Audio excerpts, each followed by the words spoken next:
further debate. Recognize the member from Eglinton Lawrence. Thank you, Speaker. It's an honour to stand before the House today to share my strong support for Bill 75, the Keeping Criminals Behind Bars Act 2025, the next step in our government's plan to enhance Ontario's public safety and justice systems. If passed, Bill 75 will make our roads and highways safer, it will provide stronger protections for children and other victims of crime, and it will hold offenders more accountable while enhancing bail compliance and enforcement. Through this bill, our government is also standing up for police, firefighters, correctional officers, and other public safety personnel. Critically, the Keeping Criminals Behind Bars Act 2025 reaffirms our government's commitment to remain tough on crime and to do everything in our power to protect Ontario. Speaker, today I will focus on a few key elements of this justice package, particularly those related to bail reform and enhancing support for public safety personnel.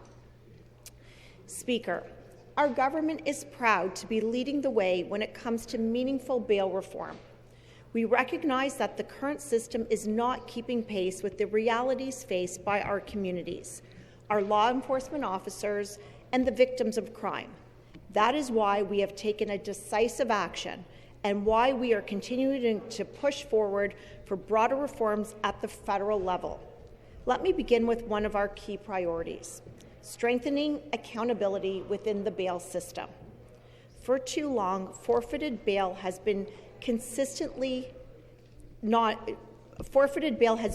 been consistently enforced. When individuals fail to comply with their bail conditions, there must be real consequences. That is why we have called on federal government for a crackdown on forfeited bail and want them to improve the tools to be available to ensure that debts owed to the justice system are actually collected. Accountability cannot be optional. It must be guaranteed.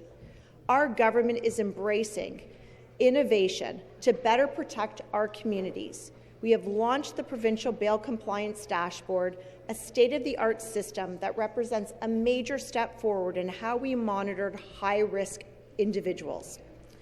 This dashboard allows police services across Ontario to share real-time information, ensuring that frontline officers have immediate access to critical data about individuals on bail, particularly those charged with firearms-related offences.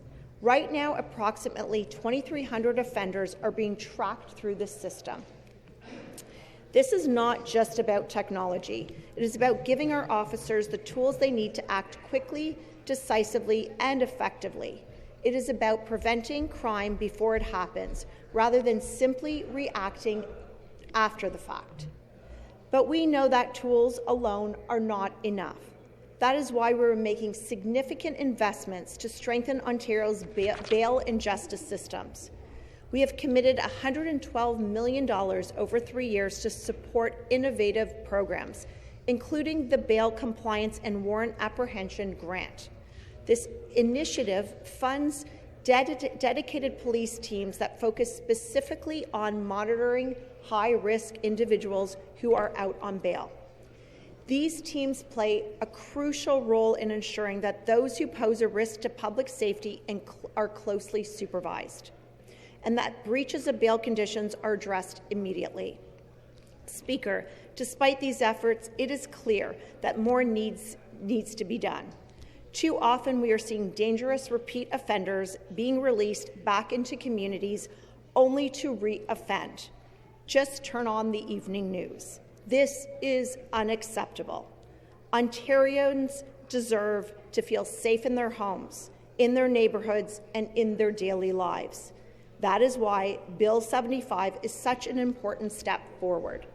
This legislation is part of a comprehensive 4-point bail reform strategy designed to strengthen compliance, close gaps in the system, and keep repeat offenders off our streets. First, the bill introduces legislative changes that would enhance the administration of bail liens and improve collection tools, helping ensure the bail-related debts are successfully collected.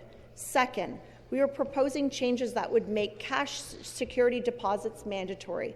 Currently, the system relies too heavily on promises to pay by accused persons and their sureties. In cases of bail non-compliance where forfeiture is ordered, it can take significant time and resources to collect those funds. Mandatory cash deposits would encourage compliance and address these challenges. Third, we aim to support legislation with a broader bail reform strategy that incorporates the latest technologies to monitor offenders and sureties more effectively.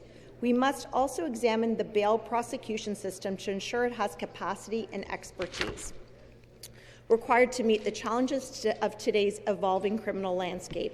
Finally, we are proposing to move forward towards a user fee system for GPS monitoring.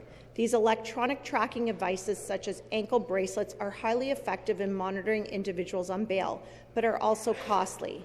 A user pay approach would help offset these costs and would support victim services and other critical systems.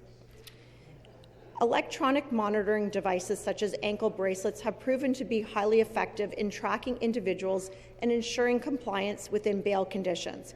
However, they do come at a significant cost. A user pay system would help offset these expenses while allowing us to reinvest in victim services and other critical areas. Speaker, public safety is not only about laws and systems, but it's also about protecting the people who dedicate their lives protecting us. Our public safety personnel, police officers, correctional staff, firefighters, and others work tirelessly, often in dangerous and unpredictable conditions. They put themselves on the line every day to keep our communities safe. They are the backs. They have our backs every single day, and we want them to know that we have theirs as well. We owe them not only the gratitude, but our full support. That is why this bill includes measures to strengthen the resources available to those on the front lines. Some of these measures may appear modest, but they are essential.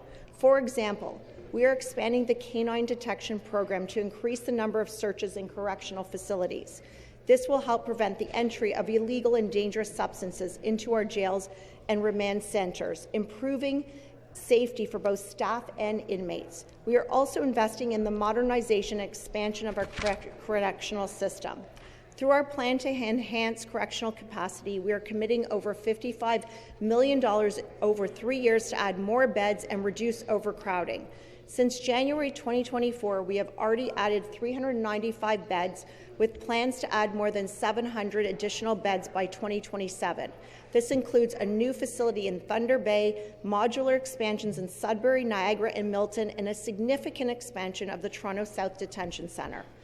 These investments are essential to ensuring that our facilities are safe, secure, and properly staffed, and that our correctional workers have the space and resources they need to effectively do their jobs. Speaker, as I have said on the outset, Bill 75 covers a great deal of ground. It is comprehensive, forward-thinking, forward-looking, and absolutely necessary. If passed, this will help protect responsible drivers. It will stand up for our most valuable citizens, especially children. It will make it more difficult for offenders to exploit weaknesses in the bail system. And it will improve the lives and working conditions of our public safety personnel. Got a minute.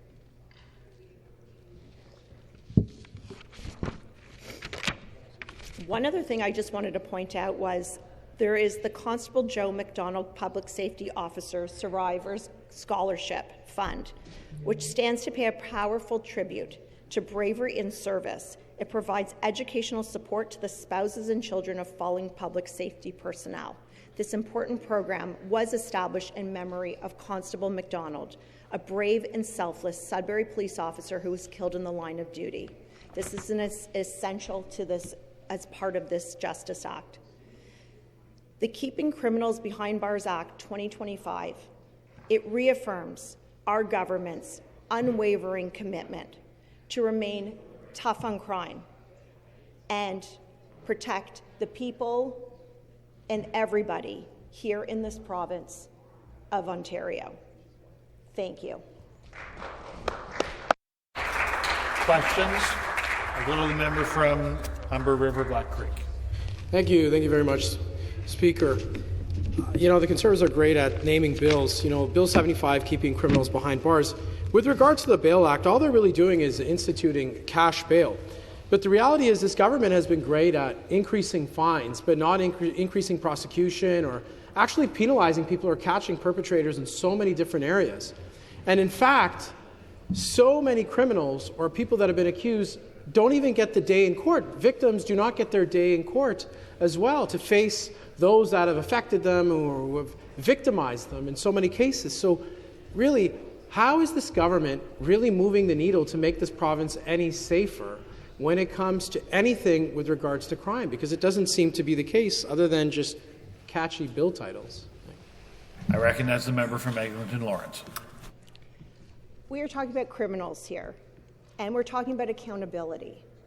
So I have met with Toronto Police. I've met with many different police services, and one of the biggest issues they have is people are caught and people are released. These people put their lives on the line each and every day for each one of us. We're talking about criminals and putting them behind bars.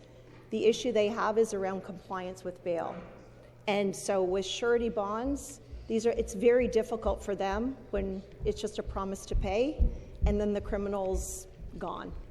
So this is important, this Justice Act, Response, to put criminals behind bars and to hold accountable these criminals.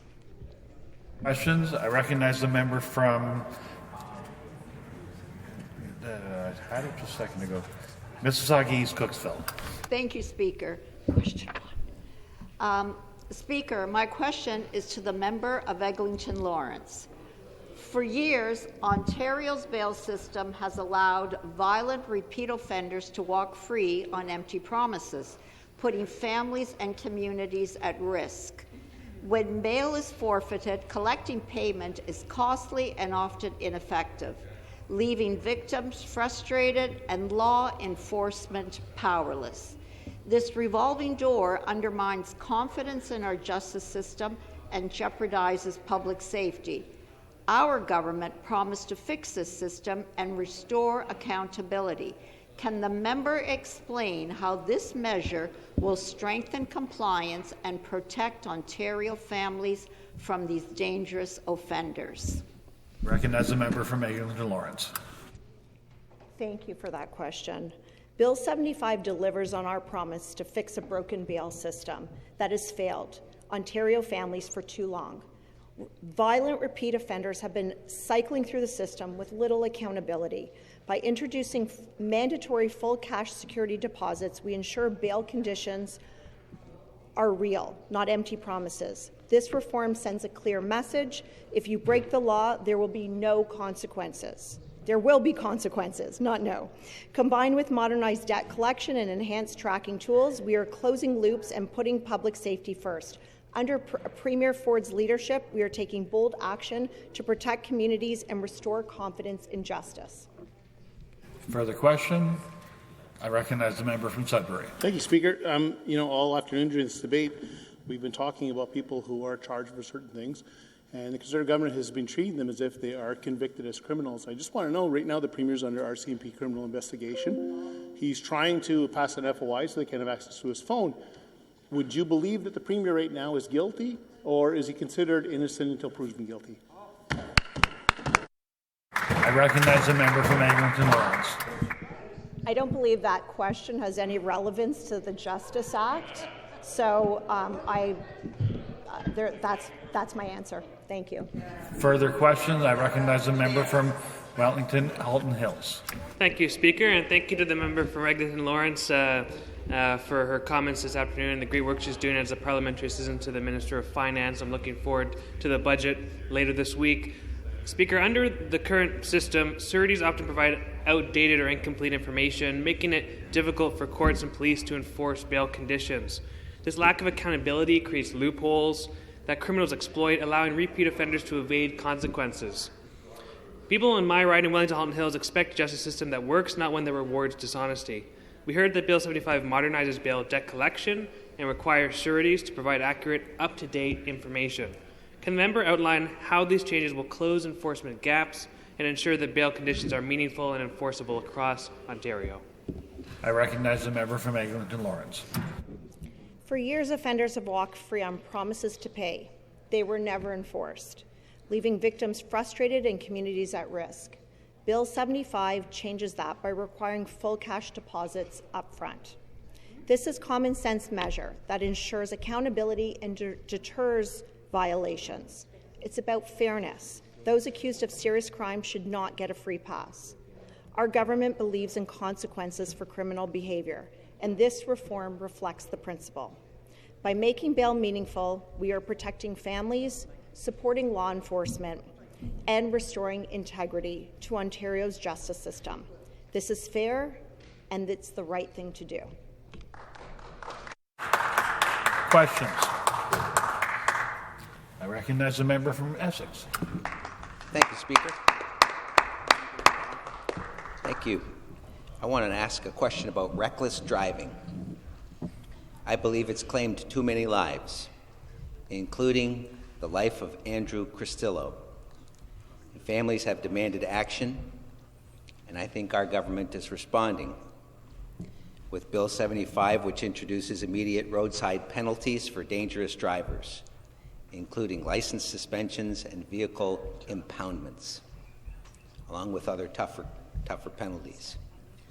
And I invite the member to explain how these measures, in her opinion, will make Ontario roads safer and send a clear message to dangerous drivers out there that their dangerous driving will not be tolerated.